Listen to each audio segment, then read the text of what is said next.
Have you ever found yourself surrounded by people at a family dinner, a social event, or even your own home, and yet felt deeply, unmistakably alone? It's a strange kind of emptiness, isn't it? Where you're physically present, but emotionally unseen. If you felt this way, you're not imagining it. And no, you're not the only one. As we cross the threshold into our 60s and beyond, something subtle yet powerful begins to change. Not just in our bodies, but in how we are perceived, how we are heard, and most painfully, how we are often forgotten in the very spaces we help build. You could be sitting in the same living room where your children once played, where laughter once echoed off the walls, and still feel like a guest in your own life. Why does that happen? Why do our golden years sometimes feel so hollow? Our number one, the quiet epidemic of emotional loneliness. Let's be clear, loneliness after 60 isn't always about being alone. It's about feeling unseen. It's about the deep ache of realizing that people may speak to you, but not truly with you.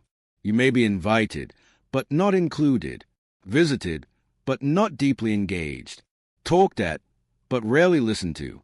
It's a quiet kind of grief, the kind you don't wear on your face, but carry it deep in your soul. This isn't weakness. It's awareness. After 60, you see through things faster. You spot insincerity. You sense distance even in a hug. And when the world begins treating you like a relic, you start fading inward. Number two, why the world seems to move on without us. Aging comes with clarity. You begin to understand what matters and what doesn't. But here's the difficult part. The world around you often hasn't learned that lesson yet. Your children are caught in their own chaos. Society praises speed, youth, and noise. You, on the other hand, crave calm, reflection, connection. You want a real conversation, not a rushed check-in call.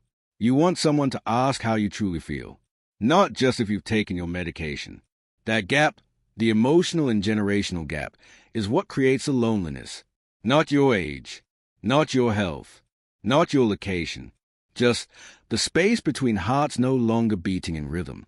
Number three, grieving the loss of identity and relevance. One of the hardest truths about aging is this. You don't just lose people. You lose roles. You lose relevance. You're no longer the provider, the caretaker, the one everyone depended on. Now, you may feel like an afterthought, a chapter that everyone's already read.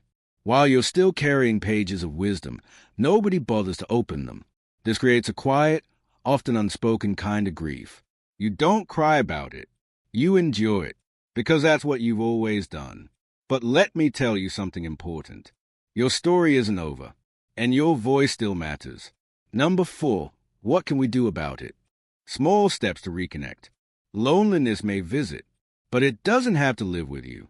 There are things you can do, simple, heartfelt things, to reclaim that sense of belonging.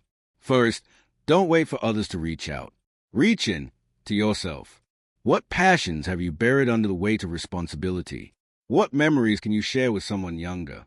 Even one meaningful conversation can change a week. Second, create your own small community, even if it's just 2 or 3 people. A neighbor, a friend from childhood, a grandchild who likes hearing your stories. Depth doesn't require a crowd, only presence. Third, use your experience as a bridge. You've lived through wars, loss, first loves, heartbreak, and joy. Share that. Teach that. There are people, more than you know, longing to hear what you have to say. Number 5, you are still needed. You are not invisible. The world may forget, but your wisdom is timeless. And here's a truth many overlook. You don't have to be the center of the room to be the soul of it. Your presence, your calm, your ability to listen without judgment, those are rare gifts today. And in a world full of noise, your stillness can be a refuge. So don't underestimate yourself. You are still a lighthouse, even if the waves have changed. The loneliness you feel isn't your fault. It's not a reflection of your worth, but a society that too often rushes past what truly matters. If no one has told you this lately, let me be the one. You are seen. You are valued. You still matter. And if you've ever felt lonely in a room full of people, know that you're not alone in that feeling. You are part of the long memory now.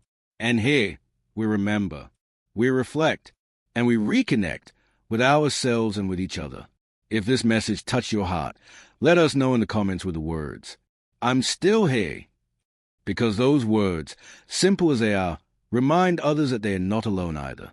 And if you'd like more stories, reflections, and wisdom from life's second half, hit that subscribe button. The long memory is here to honor yours.